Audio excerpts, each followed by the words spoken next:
This is CBN NewsWatch. And thank you so much for joining us for CBN NewsWatch. I'm Ephraim Graham. A suburban Chicago mega church has fired its senior pastor, Dr. James McDonald. McDonald founded Harvest Bible Chapel more than 30 years ago. Our Mark Martin joins us now in the CBN newsroom. He's following this story. Mark? Ephraim, the news came just weeks after McDonald said he was taking an indefinite sabbatical from the pulpit because he was caught in a cycle of injustice, hurt, anger, and fear, which have wounded others without cause. The pastor also said he took actions that can only be described as sin. The elders of Harvest Bible Chapel released a statement Wednesday. They said, following a lengthy season of review, reflection, and prayerful discussion, the elders of Harvest Bible Chapel had determined that Pastor McDonald should be removed from his role of senior pastor. That timeline accelerated when on Tuesday morning, highly inappropriate recorded comments made by Pastor McDonald were given to media and reported. Given that and other conduct under consideration in accordance with the procedures in our bylaws, Pastor McDonald was removed as senior pastor and as an elder of the church for engaging in conduct that the elders believe is contrary and harmful to the best interest of the church. The elders went on to say that on Tuesday, McDonald's employment was terminated. His firing comes amidst controversy over his leadership and church finances. In the announcement of his sabbatical, church elders said Harvest Bible Chapel would thoroughly examine the church's financial, organizational, leadership, and management policies with the help of two outside ministries that specialize in helping churches resolve issues in God-honoring ways. McDonald's most vocal critics include former Harvest Bible elders and the authors of a blog called The Elephant's Debt. McDonald and Harvest Bible filed a defamation lawsuit against the Elephant's Debt bloggers, their wives, and Julie Roys, a freelance writer for World Magazine, who published an investigation into alleged mismanagement in the church. Harvest lawsuit against World said the magazine was, quote, asserting false allegations, but the suit was dismissed in January after McDonald announced he was taking a sabbatical. McDonald is known nationwide for his books and radio and TV program Walk in the Word. Yesterday, Lifeway Books removed his titles from its online catalog, and the Trinity Broadcasting Network removed his television program. And Ephraim, CBN News reached out to Harvest Bible Chapel for comment on the situation involving McDonald. At the time of this broadcast, church officials had not yet responded to our inquiry. Back to you. Julie Roy, she is a former Moody Radio talk show host and now a freelance journalist who has followed the Harvest Ministry for a long time and wrote an investigative story on it, as you heard Mark Martin report earlier. She joins us now from Chicago. So, Julie, for those outside of the Illinois area who haven't been following the story, what did McDonald do besides the inappropriate recorded comments that prompted Harvest leadership to fire him? Well, it actually started back in the fall. He filed a lawsuit against me and four other people that have been blogging about him for since 2012. And for me, I was simply doing an investigative report about Harvest because some people come to me and said that there was abuse going on, financial mismanagement. And so I just began looking into it. And he got wind of that and filed a lawsuit, really an effort at prior restraint, and then wrote an article in CT in Christianity Today saying why he thought it was biblical to sometimes sue believers. And we know in 1 Corinthians 6, it's pretty clear that it's not okay to sue believers, but he tried to argue that it was. And that sort of raised a lot of eyebrows for folks that he was suing believers who were critical of him. And in my case, he was suing for defamation. I hadn't even published anything at that point.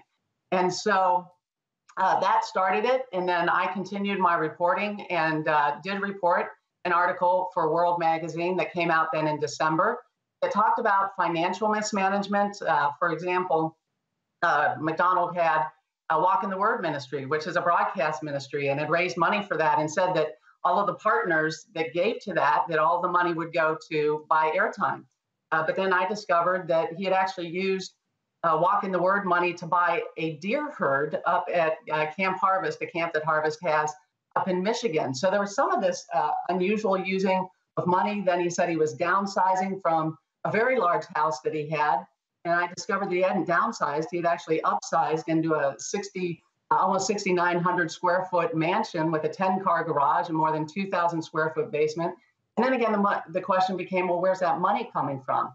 And then we had elders, former elders, saying that they had come to the elder board and said that this man is disqualified for ministry because of his love of money, his outbursts of anger, just the way he treats people in a demeaning way, that he lies. And instead of the elder board investigating what these former elders came and said, they actually excommunicated them. And so that article came out in December. And then when I started subpoenaing information, because again, he had filed a lawsuit against me, which gave me the power to do that, he didn't like the information I was getting. And he tried to quash it. They filed a motion for the judge to not allow any of that subpoenaed information to be made public. When he lost that, then he dropped the lawsuit. And so I think all those things coming together gave a cumulative effect of people saying, maybe this man isn't qualified for ministry, even though he has this huge church, 12 to 13,000 people coming, 8 different campuses, Walk in the Word ministry, reaching, at the time, it was reaching about 3 million people daily. And so that's what really brought things to a head. All right, Julie Roy, thank you so much for your insight into this story. Much appreciated. We appreciate your time. Thank you. Good to be with you. Congressional lawmakers are scheduled to vote on a bill they finished late last night to keep the government open.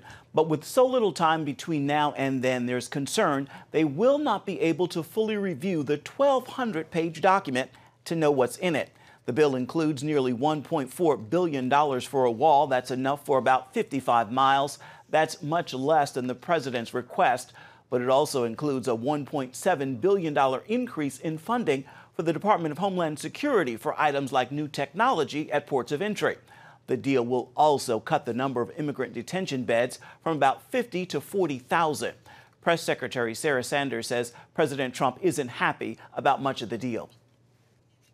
To say definitively whether or not the president's going to sign it until we know everything that's in it. Unlike Nancy Pelosi, we actually like to read legislation before we agree to it. The president isn't fully happy, as he said yesterday, with everything that's in the legislation, but there are some positive pieces of it. But one way or the other, and one thing you can be sure of, is at the end of the day, the president is going to build the wall. He said he was going to get it done, and he will. President Trump has until midnight tomorrow to sign the spending deal. CBN's Faith Nation has an exclusive interview with House Minority Leader Kevin McCarthy that is on Faith Nation tonight on the CBN News Channel. Vice President Mike Pence and Secretary of State Mike Pompeo are sponsoring an international conference along with Poland that targets Iran's threat to the Middle East and the world. As Chris Mitchell now reports from Jerusalem, the conference in Poland also comes while Iran is celebrating the 40th anniversary of its Islamic Revolution. 40 years after Iran became an Islamic republic, the world is standing up to this major global threat. Vice President Mike Pence and Secretary of State Mike Pompeo joined other world powers to confront Iran's growing influence in a major conference. Pompeo says there's no peace without confronting Iran. You can't achieve peace and stability in the Middle East without confronting Iran. It's just not possible. They're a malign influence in Lebanon, in Yemen, in Syria, and Iraq. Just this week, Iran threatened to level Tel Aviv. Israeli Prime Minister Benjamin Netanyahu responded that would be the end of the Islamic Republic.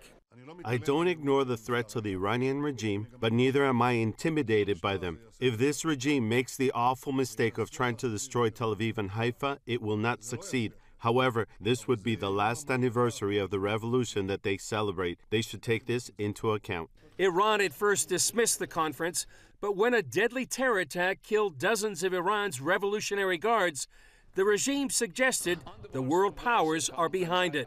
Is it no coincidence that Iran is hit by terror on the very day that Warsaw Circus begins?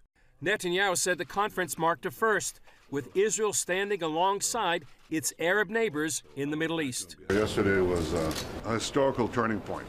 In a room of some 60 foreign ministers and representatives of dozens of governments, an Israeli prime minister and the foreign ministers of the leading Arab countries stood together and spoke with unusual force, clarity, and unity against the common threat of the Iranian regime.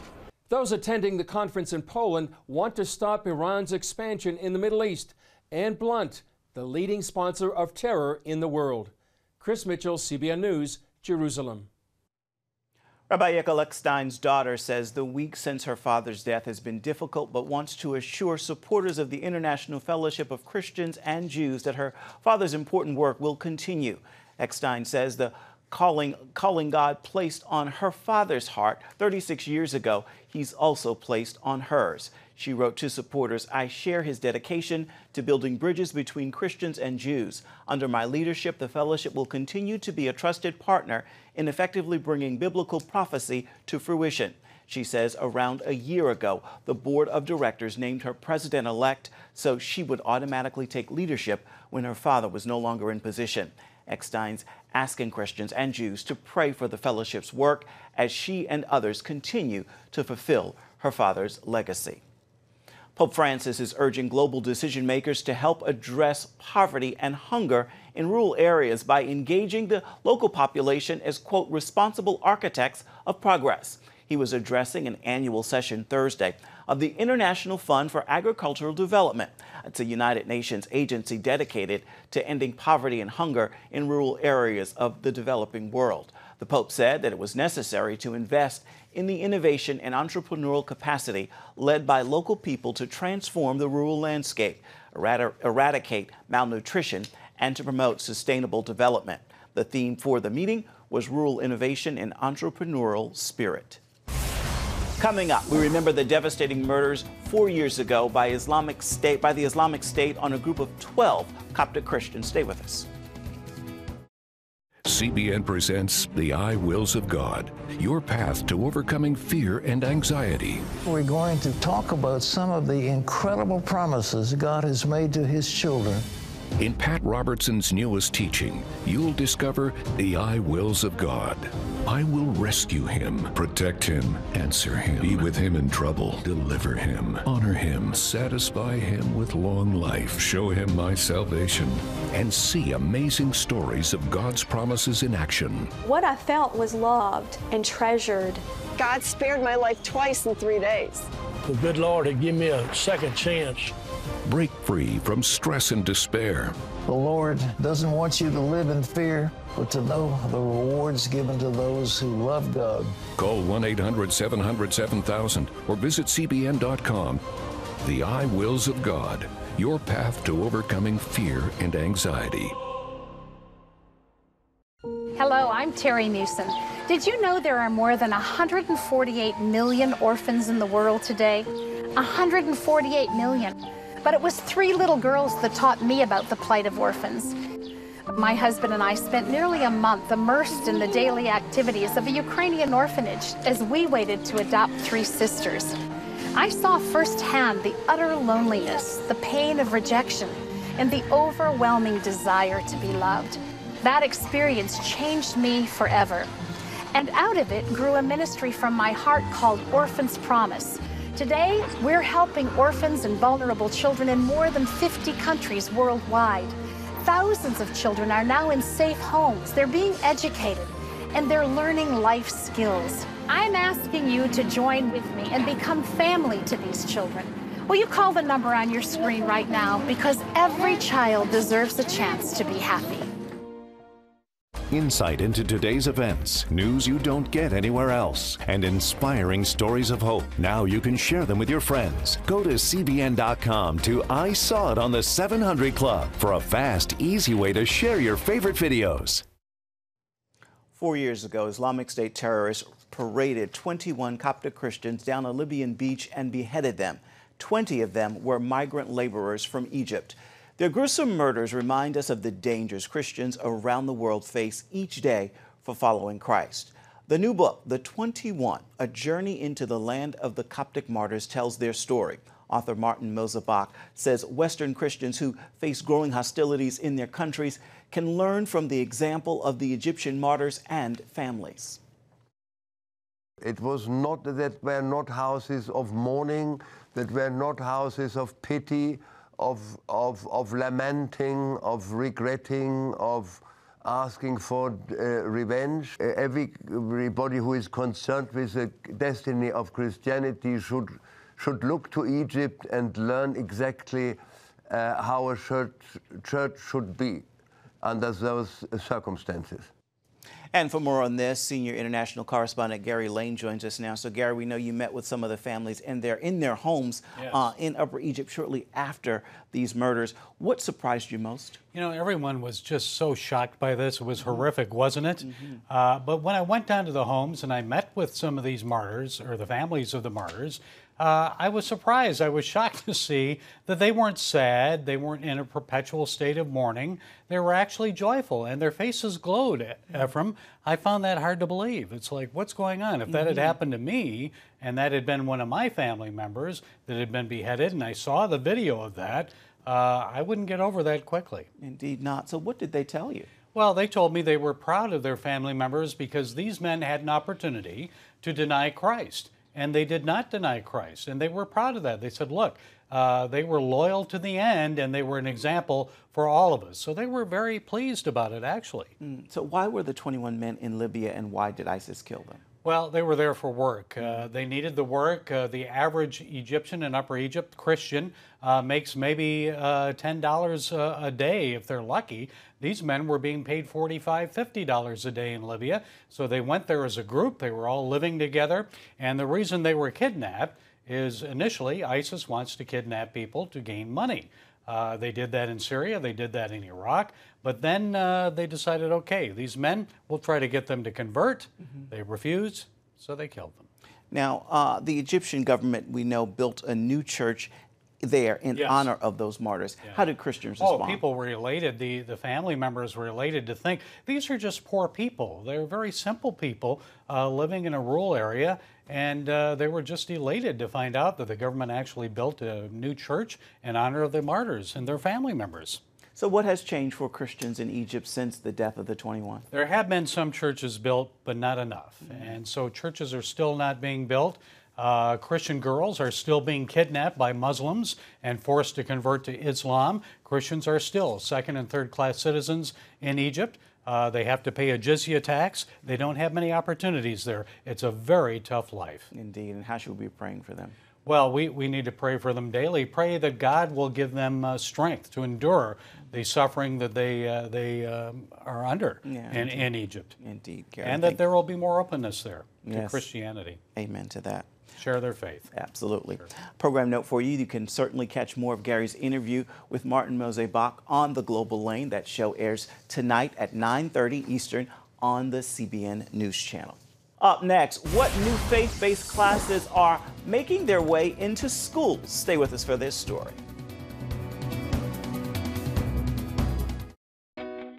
Parents, the Superbook Bible app is a great way to get your child reading the Bible because in today's busy world, we can use some help.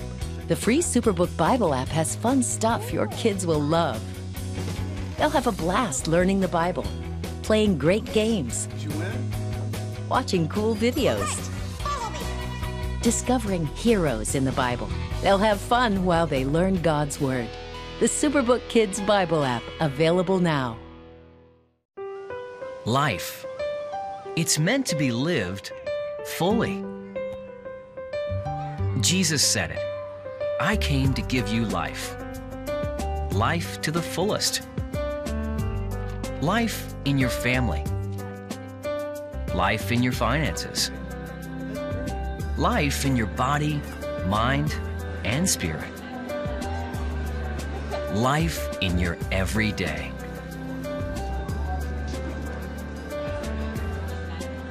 At CBN.com, we're taking what Jesus said seriously.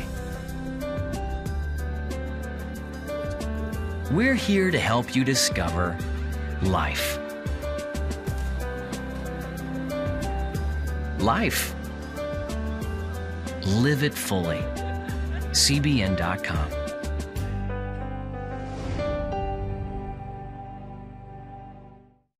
Discover the I wills of God.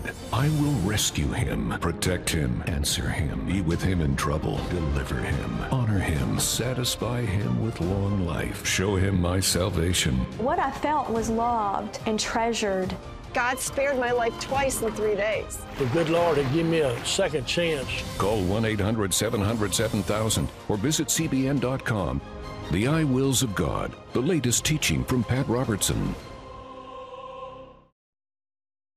It has the power to influence weight loss, boost your immune system, and improve brain function. We've seen an explosion of data on the role of the gut microbiome in health. The free Build a Better Gut booklet reveals the latest information about the gut microbiome. You'll discover how your gut affects the rest of your health. The gut microbiome has been linked to depression and cancer and heart disease. Learn how to build a stronger, healthier gut. The microbiome, if it's in good composition, are really protecting us all the time from more invasive things. Get the Build a Better Gut booklet, free from the Christian Broadcasting Network. Call 1-800-700-7000 or go to cbn.com/buildabettergut. You need to make sure that your microbes are working with you, not against you. And if you order online, you'll get immediate access to the Build a Better Gut series, a digital copy of the booklet, and related bonus material. Build a Better Gut today. Call 1-800-700-7000 or go to cbn.com/buildabettergut for your free copy. Given today's society, you might be surprised to learn about a movement gaining ground to start Bible classes inside public schools. 7 states already recognize these classes, and 6 more could soon follow. Heather Sells is following this story. The believers behind this latest push say their idea is simple and to the point. Teach the book that has shaped our civilization like no other.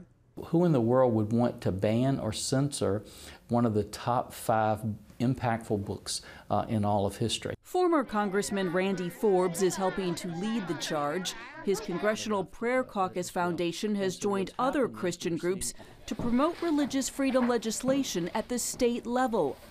President Trump gave them a Twitter shout-out, publicly praising the idea of elective Bible classes for high school students. Doesn't it just make sense that we should have that book that's been so impactful at least be studied and examined by people who want to study and examine in the place where we go to explore ideas and look at what we're going to do for tomorrow? Not everyone agrees. Religion writer Jonathan Merritt says evangelicals need to remember that the same schools teaching their kids about sexuality and science would now teach them the Bible. So it seems to me to be kind of a strange ask that you would say, yeah, I want a government employee in a public school teaching my kid about Holy Scripture, because when it comes to a lot of the scholarly consensus on Holy Scripture, these things diverge from majority opinions among evangelicals. Teaching this subject in the public school system clearly has its complications. For example, back in 1963, the Supreme Court ruled the Bible is worthy of study for its literary and historic qualities. Justices also added it must be presented objectively with no devotional readings. Groups like Freedom from Religion and the ACLU claim that's not happening and have sued school districts in Texas for not presenting the Bible objectively. Their main concern, Christians will use these classes as an opportunity to evangelize. The problem, critics say, with these bills is that they're really a covert attempt not just to teach the Bible as history or as literature, but to teach the Bible through an interpretive lens, essentially to promote Christian values in public schools. Forbes and others maintain if schools can objectively teach controversial topics like politics and government, they can do the same with the Bible. We are not trying to get someone or tell someone they have to believe a certain thing. We're just saying, look at this, the history of this book, look at the importance of the ideas in this book, look at how it plays a role in even the policy in the United States of America. You make your own decisions. It's a tall order, but worth it, say supporters, to teach such an important book to the next generation. Heather Sells, CBN News. After the break, love is in the air. What we should all remember on this Valentine's Day. Stay with us.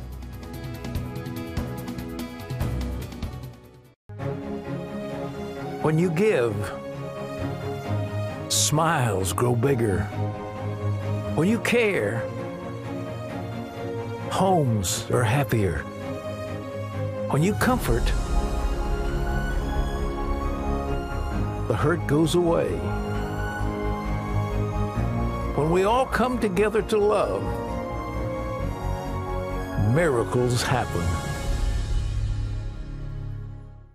Hello, I'm Terry Newsom. Did you know there are more than 148 million orphans in the world today? 148 million. But it was 3 little girls that taught me about the plight of orphans. My husband and I spent nearly a month immersed in the daily activities of a Ukrainian orphanage as we waited to adopt 3 sisters. I saw firsthand the utter loneliness, the pain of rejection, and the overwhelming desire to be loved. That experience changed me forever. And out of it grew a ministry from my heart called Orphans Promise. Today, we're helping orphans and vulnerable children in more than 50 countries worldwide. Thousands of children are now in safe homes. They're being educated, and they're learning life skills. I'm asking you to join with me and become family to these children. Will you call the number on your screen right now? Because every child deserves a chance to be happy. Hello? Is this thing on? Hey, kids, do you love games? And do you love discovering things? Well, do ya? Then you're gonna love this. It's the new free Superbook Kids Bible app. You can play games, watch videos, find answers to your questions, and a whole lot more. The new Superbook Kids Bible app. Free downloads available on iTunes and Google Play now. We will move the American embassy to the eternal capital of the Jewish people, Jerusalem. As the nations rage, you can stand with Israel. History is being written, and I want to be a part of it. Call 1-800-700-7000 and get to life. This is our nature as a country. Discover the untold story of how Israeli volunteers are changing the world. We consider it our duty to reach out and help others around the world. For a gift of $10 or more, you can own the acclaimed CBN documentary To Life. To treat a human, no matter what he is, which religious he has, which color he is. This is what I'm doing. Support Israel in their time of need. Get to Life, now available on DVD. Call 1-800-700-7000 or log on to CBN.com. And I wish that other people throughout the world could see this side of Israel. And welcome back to CBN NewsWatch on this Valentine's Day. This is a day set aside to recognize the special people in our lives. You may refer to it as Valentine's Day. The name of our modern love holiday comes from Saint Valentine of Rome, who's been linked with the idea of bringing couples together. The saint began performing secret Christian ceremonies for soldiers after the emperor banned husbands from serving in the military. Saint Valentine would cut hearts from parchment, which he would give to soldiers to carry with them as a reminder of their vows before God. Once again, happy Valentine's Day to all of you out there. That is going to do it for this edition of CBN NewsWatch. We thank you so much for watching. Remember that you can get more exclusive coverage of the issues you care most about always at cbnnews.com. And we love to know what you think about the stories you've seen here today. You can do that by emailing newswatch@cbn.com. And of course, you can always reach out and touch us on Facebook, Twitter, and Instagram. We'll see you tomorrow.